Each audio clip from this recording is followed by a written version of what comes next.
السلام علیکم ورحمۃ اللہ وبرکاتہ۔ الحمدللہ رب العالمین، نحمدہ ونصلی علی رسولہ الکریم، اما بعد۔ قال اللہ تعالی فی شان حبیبہ ان اللہ وملائکتہ یصلون علی النبی یا ایھا الذین آمنوا صلوا علیہ وسلموا تسلیما۔ اللہم صل علی سیدنا نبینا شفیعنا حبیبنا ومولانا محمد وبارک وسلم۔ الحمدللہ ثم الحمدللہ کہ اللہ تبارک و تعالیٰ کے فضل و کرم سے آج ہمارا یہ درس 105واں درس ہے، یعنی کہ 105، اور الحمدللہ اللہ تبارک و تعالیٰ کے فضل و کرم سے آج ہم سورہ بقرہ کی 153 اور 154 دو آیتوں کی تلاوت کا شرف حاصل کریں گے اور اس کا ترجمہ اور تفسیر پیش کی جائے گی۔ دعا فرمائیے کہ اللہ تبارک و تعالیٰ خیر کا معاملہ فرمائے۔ فاعوذ باللہ من الشیطان الرجیم، بسم اللہ الرحمن الرحیم۔ یا ایھا الذین آمنوا استعینوا بالصبر والصلاۃ ان اللہ مع الصابرین ولا تقولوا لمن يقتل في سبيل الله اموات بل احیاء ولكن لا تشعرون۔ صدق اللہ العلی العظیم۔ آئیے ان دو آیات کا ترجمہ سمجھ فرمائیے کہ یا ایھا الذین آمنوا، یعنی کہ اے لوگوں جو ایمان لائے، یا اے ایمان والو، آمنوا استعینوا بالصبر والصلاۃ، صبر اور نماز کے ساتھ مدد چاہو، مدد طلب کرو۔ ان اللہ مع الصابرین، بے شک اللہ تبارک و تعالیٰ صبر کرنے والوں کے ساتھ ہے۔ ولا تقولوا لمن يقتل فی سبیل اللہ اموات، خدا کی راہ کے شہیدوں کو مردہ نہ کہو، بل احیاء ولکن لا تشعرون، وہ زندہ ہیں لیکن تمہیں اس بات کا شعور نہیں، تم اسے نہیں سمجھتے۔ آئیے اس کی تفسیر سمجھ فرمائیے کہ گزشتہ آیات میں جو بیان کیا گیا تھا کہ فاذکرونی اذکرکم واشکروا لی ولا تکفرون، کہ اللہ تبارک و تعالیٰ نے وہاں پر اللہ تبارک و تعالیٰ کا ذکر کرنے کے لیے، اس کی عبادت کرنے کے لیے اس میں مشغول رہنے کا حکم دیا گیا تھا، فاذکرونی اذکرکم، اور پھر اللہ تبارک و تعالیٰ نے اس کے بدلے میں یہ کہا تھا کہ میں تمہیں یاد کرتا ہوں، تم مجھے یاد کرو، میں تمہیں یاد کرتا ہوں۔ تم انفرادی حیثیت سے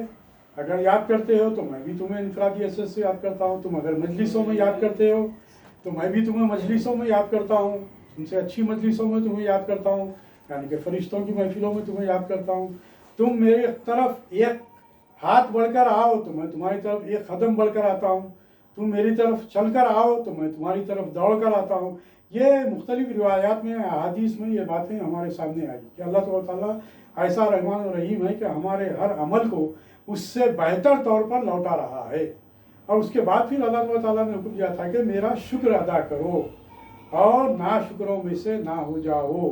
تو شکر ادا کرنے کے تعلق سے بات کہی گئی تھی کہ اللہ تبارک و تعالیٰ نے جو کچھ بھی ہم سے نیک اعمال کروا رہا ہے، جو کچھ بھی زندگی کی تمام نعمتیں ہمیں عطا فرمایا ہے، اس کا ہمیشہ شکر ادا کرو، ناشکری مت کرو۔ اس کے بعد اب یہاں پر اللہ تبارک و تعالیٰ کہہ رہا ہے ایمان والوں سے مخاطب ہو کر کہ تم صبر اور نماز کے ساتھ مدد طلب کرو۔ شکر کے بعد صبر کا بیان ہو رہا ہے، اور ساتھ ہی نماز کا ذکر کر کے ان بڑے بڑے نیک کاموں کو ذریعہ نجات بنانے کا حکم دیا جا رہا ہے۔ ظاہر بات ہے کہ انسان یا تو بھلائی میں ہوگا تو یہ موقع شکر کا ہے، یا پھر جب کسی مصائب و مشکلات کا اسے سامنا کرنا پڑے گا تو پھر وہ ہوگا صبر کا معاملہ، وہاں پر صبر سے اس کو کام لینا پڑے گا۔ صبر کے معنی رکنا یا روکنے کے ہے۔ رب تعالیٰ بھی گنہگاروں کو جلدی نہیں پکڑتا، اس کے گناہوں پر فوری سزا نہیں دیتا، بلکہ وہ مہلت دیتا ہے۔ اور پھر یہی وجہ ہے کہ اللہ تبارک و تعالیٰ کا ایک ناموں میں، صفاتی ناموں میں اس کا نام صبور بھی ہے، یعنی کہ وہ اس کا نام صبور بھی ہے، یعنی کہ وہ مہلت دیتا ہے اور صبر سے کام لیتا ہے۔ اس کا صبر سے کام لینا کیا ہے؟ ہم کو مہلت دینا تاکہ ہم بچ جائیں۔ دو قسم کی بات یہاں پر سامنے آتی ہے کہ وہ ہمیں ڈھیل دیتا ہے، اس وجہ سے کہ ہو سکتا ہے کہ میرا بندہ ان برائیوں سے بچ جائے اور توبہ کر لے۔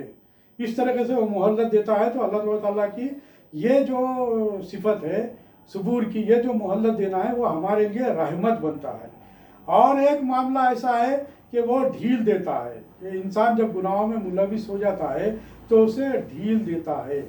اور وہ اگر گناہوں سے بچ جائے تو اس کے لیے رحمت، اور اگر وہ گناہوں سے نہیں بچے تو سمجھ جائیے کہ یہ اس کے لیے زحمت والا معاملہ ہوگا، کیونکہ وہ عذاب میں مبتلا ہوگا۔ اور صبر کی دو قسمیں ہیں، صبر جسمانی اور صبر نفسانی۔ یعنی کہ صبر جسمانی یہ ہے کہ اللہ تبارک و تعالیٰ کی راہ میں جب ہم نکلتے ہیں، یا پھر دین کے کام میں ہم مشغول ہوتے ہیں، یا پھر یہ سمجھیے کہ بالخصوص ایک عام مثال میں آپ کے دینا چاہوں گا کہ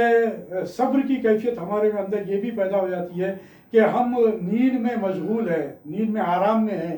لیکن اس پر ہم صبر کرتے ہوئے نیند کو ترک کر کر ہم کیا کر رہے ہیں، صبر کا کام کر کر مسجد کی طرف دوڑ رہے ہیں، یا پھر سردی کے موسم میں سرد ٹھنڈے پانی سے وضو کر رہے ہیں، یہ بھی صبر ہے۔ تو صبر سے کام لیتے ہوئے اگر ہم فوری اٹھ جائیں اور نماز کی ادائیگی کر لیں تو یہ بھی صبر میں ہے،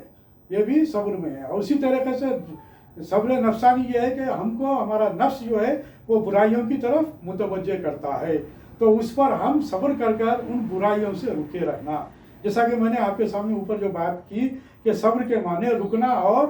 روکنے کے بھی ہے، یعنی کہ اسی طریقے سے آپ دیکھیں کہ روزوں کو بھی ہم رمضان میں جو روزے رہتے ہیں اسے بھی صبر کے معنوں میں لیا جاتا ہے۔ کیوں کہ اس میں ہم اللہ تعالیٰ کے جو بھی احکام ہے اس پر ہم عمل پیرا رہتے ہیں، اور کھانے پینے سے ہم رکتے ہیں،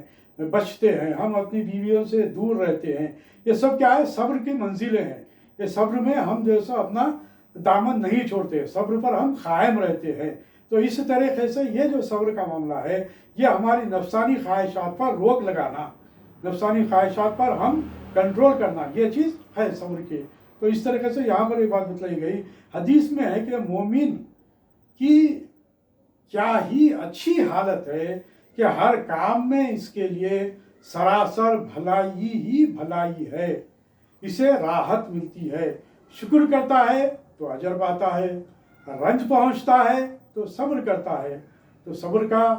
بھی اجر جو ملتا ہے اسے لازمات ہے کہ اللہ تعالیٰ اس کے ساتھ ہو جاتے ہیں اور اسے نعمتوں سے سرفراز کرتے ہیں۔ اور پھر آیت میں اس کا بھی بیان ہو گیا کہ مصیبتوں پر تحمل کرے، اور انہیں ٹالنے کا ذریعہ بھی بتلایا جا رہا ہے کہ صبر و صلات سے کام لے، مدد لے، جیسے اس سے پہلے بھی گزر چکا ہے۔ اسی سورہ بقرہ کی 45ویں آیت ہمارے سامنے آ چکی ہے، جس میں اللہ تعالیٰ نے ارشاد فرمایا تھا کہ وَاسْتَعِینُوا بِالصَّبْرِ وَالصَّلَاةِ وَإِنَّهَا لَكَبِیرَةٌ إِلَّا عَلَى الْخَاشِعِینَ۔ صبر و صلات کے ساتھ استعانت چاہو، مدد چاہو، یہ ہے تو اہم کام، لیکن رب کا ڈرنا رکھنے والوں پر بہت آسان ہے۔ یعنی کہ جو اللہ تعالیٰ سے ڈرتے ہیں، اللہ تعالیٰ کے احکام کی خلاف ورزی نہیں کرنا چاہتے، وہ اللہ تعالیٰ سے ڈرتے ہیں اس کی خلاف ورزی سے، تو ان کے لیے تمام کام آسان ہو جاتے ہیں، کیونکہ ان کے لیے ہر کام آسان ہو جاتا ہے، کیونکہ اللہ تعالیٰ جو رب ہے ہمارا، جو ہمیں ہر حالت میں دیکھ رہا ہے، تو ان برائیوں سے بچنے کے لیے وہ راستہ بھی آسان ہو جاتا ہے اس بات پر کہ رب ہمیں دیکھ رہا ہے، رب ہمیں دیکھ رہا ہے۔ تو یہ اگر ہمارے ذہنوں میں اور ہمارے قلوب میں یہ کیفیت اگر پیدا ہو جاتی ہے تو بڑی سے بڑی مشکل، بڑی سے بڑی تکلیف بھی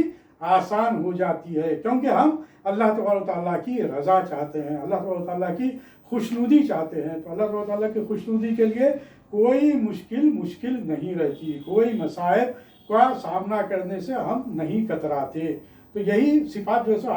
آگے بھی جو آیت ہے جو شہید کے تعلق سے جو باتیں آئی ہے اس کے اندر بھی یہی باتیں آپ کے سامنے آئے گی کہ دیکھیے کہ یہ اللہ تعالیٰ کا بہت بڑا فضل و کرم ہے کہ وہ ہمارے لیے تمام چیزوں کو آسان کر دیتا ہے۔ حدیث شریف میں ہے جب کوئی کام حضور کریم صلی اللہ علیہ وسلم کو غم میں ڈال دیتا، یا ایسی بھی روایت میں بات آتی ہے کہ جب سرکار علیہ وسلم کو کوئی مشکل کا سامنا ہوتا تو ایسے موقع پر سرکار علیہ وسلم فوری طور پر نماز کی طرف رجوع ہو جاتے ہیں، یعنی کہ نماز پڑھنے لگ جاتے ہیں، نماز سے مدد لینے کے لیے نماز کی طرف چل پڑتے ہیں اور آپ نماز کو ادا کرتے ہیں، نماز کو شروع کر دیتے تھے۔ صبر کی، جیسا کہ آپ کے سامنے میں نے بات رکھی کہ صبر کی دو قسمیں ہیں، حرام اور گناہ کے کاموں کو ترک کرنا۔ غور سے سماعت فرمائیے کہ ایک تو وہ ہے کہ حرام اور گناہ کے کاموں کو ترک کرنا۔ اب یہ پوری ایک لمبی تفصیل ہے۔ حرام کیا کیا ہے الحمدللہ وہ ہم سب کچھ جانتے ہیں، گناہ کا عمل کیا ہے وہ ہم سب کچھ جانتے ہیں۔ اسی طریقے سے جو دوسری بات کہی گئی، اطاعت اور نیکی کے کاموں کو فوری انجام دینا، یعنی کہ جو بھی نیک کام ہے، چاہے چھوٹا سے چھوٹا نیک کام ہو۔ نیک کاموں کے تعلق سے یہ بات بتلائی گئی کہ راستے سے آپ گزر رہے ہیں تو راستے میں اگر کوئی پتھر پڑا ہوا ہے تو وہ راستے سے اس پتھر کو اس خیال سے ہٹا دینا کہ اس سے کسی دوسرے کو ٹھوکر نہ لگ جائے، تو یہ بھی نیکی میں شامل ہے۔ اور اسی طریقے سے کہ اللہ تبارک و تعالیٰ کی خوشنودی کے لیے ہم لوگوں کی اس طریقے سے ہم مدد کر رہے ہیں، ان کو ٹھوکر سے بچا رہے ہیں، تو یہ بھی نیکی میں شامل ہے۔ اور سب سے بڑی نیکی یہ ہے کہ اللہ تبارک و تعالیٰ کی راہ میں ہر طریقے سے ہر قسم کی قربانی دینے کے لیے تیار ہو جانا، یہ سب سے بڑی قربانی، یعنی کہ اللہ کی راہ میں جہاد کرنا، اللہ کی راہ میں دین کو پہنچانے کے لیے، دوسروں تک دین کو پہنچانے کے لیے تبلیغ کا کام کرنا، ایک مقام سے دوسرے مقام پر ہجرت کر جانا، یہ تمام بڑے نیکیوں میں اس کا شمار ہوتا ہے۔ اور سب سے بڑی نیکی تو ہمارے سامنے نماز ہے۔ نماز کی اگر ہم پابندی کر لیں تو اللہ تبارک و تعالیٰ ہمارے ساتھ ہو جاتا ہے۔ تو یہ تمام جو برائیوں سے رکنا، ہر چھوٹے سے چھوٹی برائی کو چھوٹا نہیں سمجھنا، کل بھی میں نے آپ کے سامنے یہ بات رکھی، ہر چھوٹے سے چھوٹی برائی کو برائی نہ سمجھنا، بلکہ وہ برائی ایسا نہ ہو جائے کہ ہم کو دوزخ تک لے کر پہنچ جائے۔ اس لیے ہر برائی سے اجتناب کرنا، ہر برائی سے بچنا ہمارے لیے لازم ہے۔ اسی طریقے سے چھوٹے کام کو ہم انجام دینا، کیونکہ ہم اس کو اگر یہ سمجھ کر کہ اللہ کی خوشنودی حاصل کرنے کے لیے اسے ہم نیکی سمجھ کر اگر ہم یہ کام کرتے ہیں تو یہ نیکی ایسی ہوگی کہ آپ کو جنت میں پہنچا دے گی۔ یہ صبر پہلے صبر سے بڑا ہے، یعنی کہ پہلا جو صبر ہے، اگر کسی قسم کے مشکلات کا سامنا کرنا پڑ جا رہا ہے تو وہ صبر کرنا کے تعلق سے یہ بتایا جا رہا ہے کہ یہ صبر کرنا چھوٹا ہے، مجھ سے بڑا صبر کرنا یہ ہے کہ اپنی نفسانی خواہشات کو ترک کرنا۔ یہ اس کو بڑا صبر یہاں پر تفسیر میں بتایا جا رہا ہے کہ اپنے نفس کو کنٹرول کرنا، یہ سب سے بڑا صبر کا معاملہ ہے۔ وقت آ جائے کسی قسم کی کوئی مشکل کا سامنا آ جائے، کوئی مصیبت آ جائے تو اس پر صبر کرنا یہ بھی اپنی جگہ صبر کرنا ہے، لیکن اس سے بڑا صبر یہ ہے جو ہمارے ساتھ 24 گھنٹے لگا ہوا ہے۔ وہ 24 گھنٹے ہمارے ساتھ لگا ہوا ہے، وہ کیا ہے؟ نفس ہمارے ساتھ 24 گھنٹے لگا ہوا ہے، شیطان ہمارے ساتھ 24 گھنٹے لگا ہوا ہے اور نفسانی خواہشات میں لذتیں بتا کر ہمارے سامنے پیش کر رہا ہے کہ اس سے ہم کو یہ لذتیں حاصل ہوتی ہے، اس سے یہ ہم کو سکون حاصل ہوتا ہے، حرام کی کمائی سے زیادہ کمائی جب حاصل ہو جاتی ہے تو ہم عیش و آرام کی ہم زندگی گزار سکتے ہیں۔ یہ تمام چیزوں کی طرف جو شیطان رغبت دلاتا ہے، یہ نفسانی جو خواہشات ہے اس کو کنٹرول کرنا جو 24 گھنٹے ہمارے ساتھ لگا ہوا ہے، اس کے لیے یہاں پر یہ بات کہی جا رہی ہے کہ یہ صبر کرنا اس صبر سے بڑا عمل ہے۔ یہاں پر یہ بات بتلائی گئی۔ تیسری قسم صبر کی مصیبت اور درد و دکھ پر یہ بھی واجب ہے، جیسے عیبوں سے استغفار کرنا واجب ہے، یعنی کہ جب کسی قسم کے ہم گناہوں میں ملوث ہو جاتے ہیں یا برائیوں میں ملوث ہو جاتے ہیں یا پھر ہم اس سے بچنا چاہتے ہیں، برائیوں سے بچنا چاہتے ہیں، تو بھی حکم کیا ہے کہ استغفار کرے، فوری طور پر اللہ تعالیٰ کی طرف رجوع کر لیں اور اللہ تعالیٰ سے استغفار کرے کہ وہ اللہ تعالیٰ ہمیں بچائے۔ استغفر اللہ، اے باری تعالیٰ تو ہماری مغفرت فرما، تو ہمیں بچا لے ان گناہوں سے، ان برائیوں سے جو ہمارا نفس جس کی طرف توجہ دلا رہا ہے، اس نفس سے ہم کو بچا لے، اس برے نفس سے ہم کو بچا لے۔ یہ بات یہاں پر بتلائی جا رہی ہے کہ استغفار کرنا، ہمیشہ استغفار کرتے رہنا، ہمیشہ استغفار کرتے رہنا۔ اللہ کے اذکار میں بہت ہی اہم مقام ہے استغفار کا بھی۔ استغفار کا بھی، تاکہ ہم ہمیشہ اپنے گناہوں سے بچتے رہیں، اور جو کچھ بھی جانے انجانے ہم سے جو گناہ سرزد ہو جاتے ہیں تو وہ بھی اس سے تعلق سے اللہ تعالیٰ سے ہم استغفار کرتے رہیں کہ اے باری تعالیٰ ہمیں معاف کر دے۔ بلکہ میں یہ بھی کہوں کہ اگر اللہ تبارک و تعالیٰ کے اسماء حسنہ کا ذکر کرتے ہیں، صلی اللہ علیہ وسلم پر درود شریف کے نذرانے پیش کر جو ہے سو وہ ذکر کرتے ہیں، یا پھر جیسا کہ اذکار میں یہ بات اہم ہے، صلی اللہ علیہ وسلم نے کہا کہ اللہ تبارک و تعالیٰ کے پاس 4 الفاظ جو بہت ہی ہلکے ہیں لیکن اللہ تبارک و تعالیٰ کے پاس بہت ہی وہ وزن دار ہیں، ہمارے لیے کہنے میں ہماری زبان پر ہلکے ہیں، اور اللہ تبارک و تعالیٰ کے پاس وہ بہت ہی وزن دار ہے۔ وہ کیا الفاظ ہے؟ سبحان اللہ، الحمدللہ، لا الہ الا اللہ، اللہ اکبر۔ یہ الفاظ ہماری زبان سے ادا ہونے میں بہت ہی آسانی ہے، اس میں بہت ہی ہلکے پھلکے ہیں یہ الفاظ، لیکن اللہ تبارک و تعالیٰ اسے بہت پسند کرتا ہے۔ جو بندے ہمیشہ اس کا ذکر کرتے ہیں اللہ تبارک و تعالیٰ ان بندوں کو پسند کرتا ہے۔ تو یہاں پر میں یہی بات کہوں گا کہ جو لوگ ہمیشہ ذکر میں رہتے ہیں، اکثر ہم علماء کرام کے جب واقعات بھی ہم پڑھتے ہیں تو یہ بات سامنے آتی ہے کہ وہ ہمیشہ ذکر میں مشغول رہتے ہیں۔ تو جو ذکر میں مشغول رہنے والے، اگرچہ فرض کیجئے کہ چند لمحات اگرچہ وہ ذکر سے غافل ہو جائیں تو فوری طور پر استغفار کر لیتے ہیں، حالانکہ وہ جو وقت جو گزرا، وہ ذکر سے ہٹ کر جو وقت گزرا وہ کوئی برے کام میں نہیں گزرا، لیکن وہ وقت اگر ذکر میں گزرتا تو وہ نیکیاں حاصل کرنے والا ہوتا، اللہ تعالیٰ تعالیٰ کی خوشنودی حاصل کرنے والا ہوتا۔ لہٰذا یہ جو وقت ہم نے ضائع کیا اس کے لیے فوری طور پر استغفار کیا کرتے تھے۔ یہی وجہ ہے کہ بہت سے بزرگان دین کے تعلق سے یہ بات ہمارے سامنے آتی ہے کہ ان کے انتقال کر جانے کے بعد بھی ان کا قلب زندہ رہا، ان کا قلب جو ہے سو اذکار میں مشغول رہا۔ بہرحال حضرت عبد الرحمن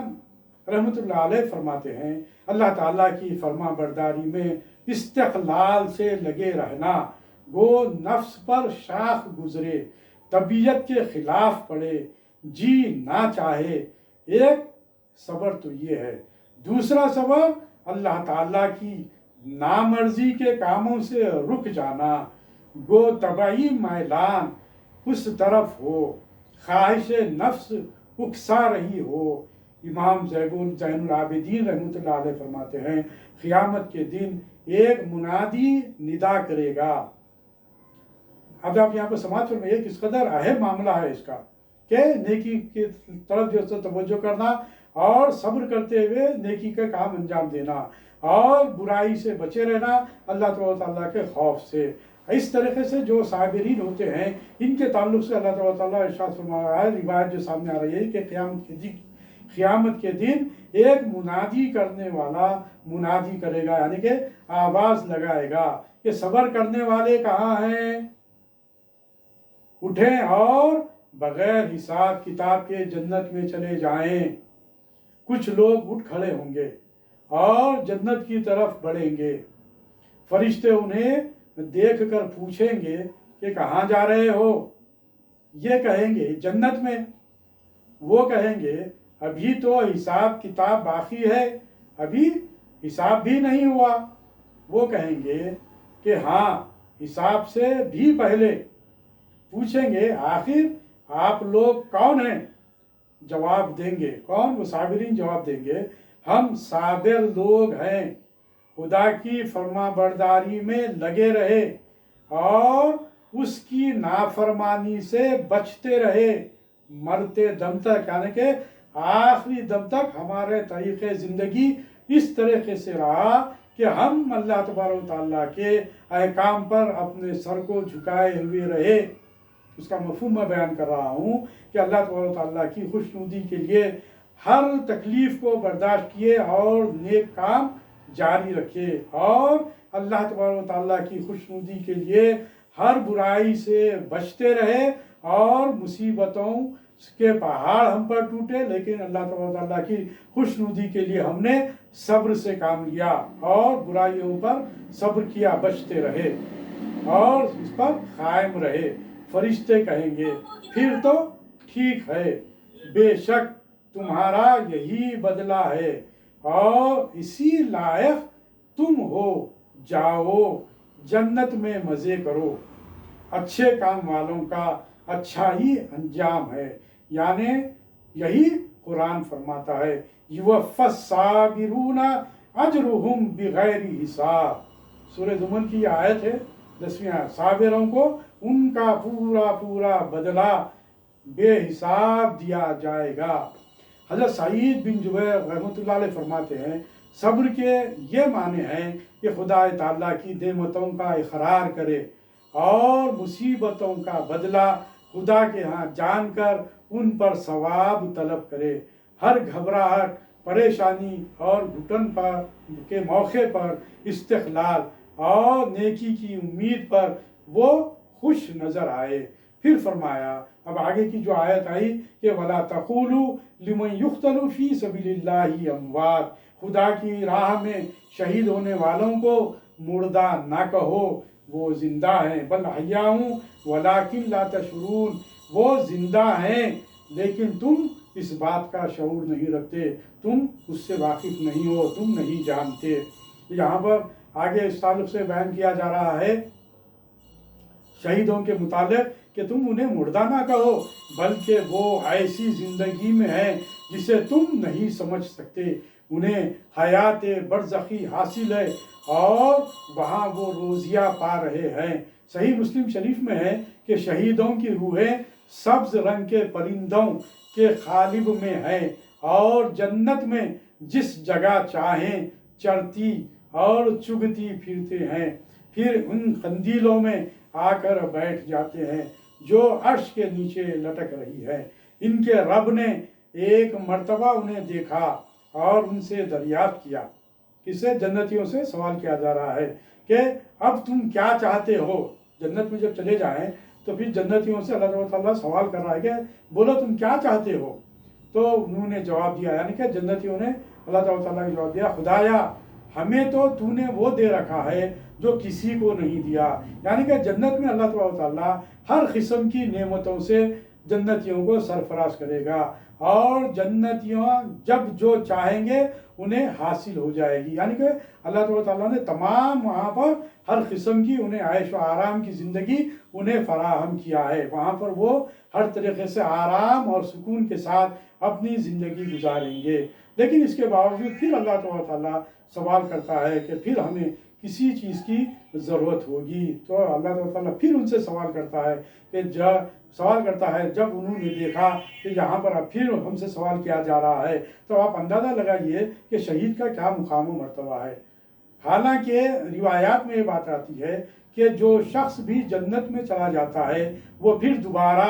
دنیا میں آنا نہیں چاہتا، لیکن جو شہید ہوتا ہے اس سے جب بار بار جب اس بات کا سوال کیا جا رہا ہے تو وہ یہ کہتا ہے، بار بار یہ بات کہتا ہے اللہ تعالیٰ سے کہ اے باری تعالیٰ تو ہمیں پھر دنیا میں بھیج اور پھر ہم تیری راہ میں جہاد کریں گے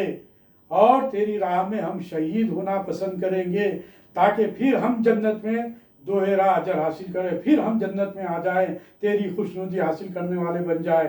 شہید کے تعلق سے روایات میں یہ بات آتی ہے، حدیث میں یہ بات آتی ہے کہ اللہ تعالیٰ شہید جب ہوتا ہے کوئی انسان تو اللہ تعالیٰ کا اسے دیدار حاصل ہوتا ہے، جو سب سے بڑا امر ہے، جو سب سے بڑی انسان کی، مسلمان کی خواہش ہوتی ہے کہ اللہ کا دیدار ہو جائے، اللہ کا دیدار ہو جائے۔ تو جب انسان جب اللہ کی راہ میں شہید ہوتا ہے تو اس وقت اللہ تعالیٰ کا دیدار اسے حاصل ہوتا ہے۔ پھر دوسرا ہے کہ شہید کا مقام مرتبہ یہ بھی بتلایا گیا حدیث میں کہ اس کے جسم سے خون کا قطرہ جسم سے زمین پر گرنے سے پہلے اللہ تعالیٰ اس کی مغفرت کر دیتا ہے، جس کی بات یہاں پر ہمارے سامنے آئی کہ ان کی روحیں جو ہے سو وہاں پر پرندوں کی شکل میں، پرندوں کے قالب میں ان کی روحیں رہتی ہے اور وہ جنت میں اڑتے پھرتے ہیں اور جہاں سے جو چاہے وہ کھاتے پھرتے رہتے ہیں۔ ایک واقعہ میں آپ کے سامنے رکھوں گا کہ حضرت حنظلہ رضی اللہ تعالیٰ عنہ جو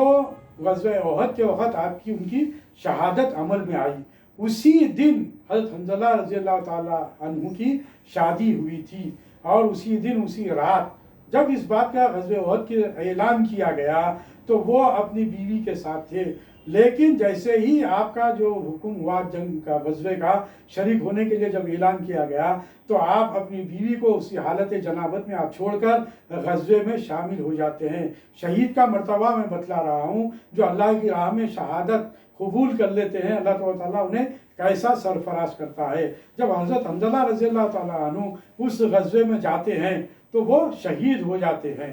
شہید ہو جاتے ہیں۔ تو سرکار دو عالم صلی اللہ علیہ وسلم اس وقت صحابہ کرام سے کہتے ہیں کہ میں یہ دیکھ رہا ہوں، مجھے یہ بتلایا گیا کہ حضرت حنظلہ جنابت کی حالت میں تھے تو ملائک آ کر ان نے حضرت حنظلہ کو غسل دیے، یعنی ان کا جو لقب ہے حضرت حنظلہ رضی اللہ تعالیٰ عنہ کا، اسی لیے غسیل الملائک بھی کہتے ہیں، یعنی کہ ملائک فرشتے آ کر انہیں غسل دیتے ہیں۔ حالانکہ ایک بات آپ کے سامنے رکھوں کہ جو شہید ہوتا ہے اس کے لیے غسل فرض نہیں ہے، اس کے اوپر غسل واجب نہیں ہے، اس کے لیے اور جو سو لباس تبدیل کرنا اس کے لیے ضروری نہیں ہے۔ جس حالت میں وہ شہید ہو جاتا ہے اسی حالت میں اسے دفنایا جاتا ہے، لیکن چونکہ یہ حالت جنابت میں تھے، انہوں نے اللہ کی خوشنودی کے لیے اپنی نئی نویلی دلہن کو چھوڑ کر اللہ کی راہ میں نکل گئے، تو یہاں پر یہ بتلایا گیا کہ وہ انہیں اللہ تعالیٰ کے فرشتے آ کر انہیں غسل دیتے ہیں۔ جب یہ بات جب سرکار صلی اللہ علیہ وسلم نے اپنے صحابہ سے کہی تو جب جا کر صحابہ نے حضرت حنظلہ رضی اللہ تعالیٰ عنہ کے لاشا کے پاس پہنچے تو وہ دیکھے کہ حضرت حنظلہ رضی اللہ تعالیٰ عنہ کے جسم سے پانی رس رہا ہے اور آپ کے بالوں سے پانی جو سو رس رہا ہے، پانی کے چھینٹے گر رہے ہیں۔ اسی طرح ان کی بیوی نے بھی اس بات کی گواہی دی کہ جب یہ چلے گئے تو رات میں جب وہ سو گئے تو ان کو خواب میں ایسا آیا کہ ایک پرندہ ان کے گود میں آیا، جیسا کہ ابھی آپ کے سامنے بات میں نے رکھی کہ شہیدوں کی روحیں وہاں پر جنت میں پرندوں کے قالب میں جسموں میں رہتی ہیں، وہ جہاں چاہے اڑتے پھرتے ہیں۔ تو حضرت حنظلہ رضی اللہ تعالیٰ عنہ کی بیوی اپنے خواب میں دیکھتی ہیں کہ ایک پرندہ ان کے گود میں آیا ہے، ایک پرندہ ان کے گود میں آیا ہے۔ جب وہ بیدار ہوتی ہے نیند سے، اپنے خواب کا ذکر کرتے ہیں تو پھر یہی بات ان کے سامنے رکھی جاتی ہے کہ حنظلہ رضی اللہ تعالیٰ عنہ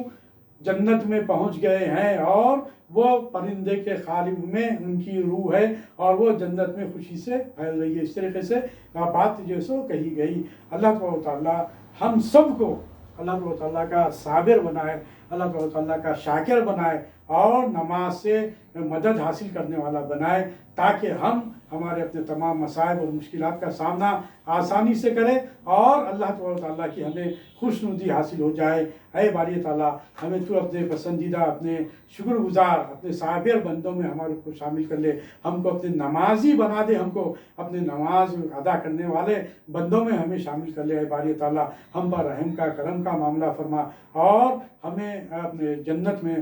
داخل کرنے والوں میں ہمارا شمار کر دے۔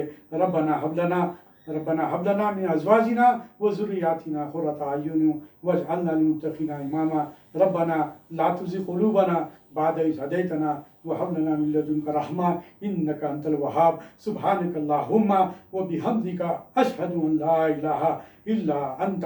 نستغفرك ونتوب إليك بفضل سبحان ربك رب العزة عما يصفون وسلام على المرسلين والحمد لله رب العالمين.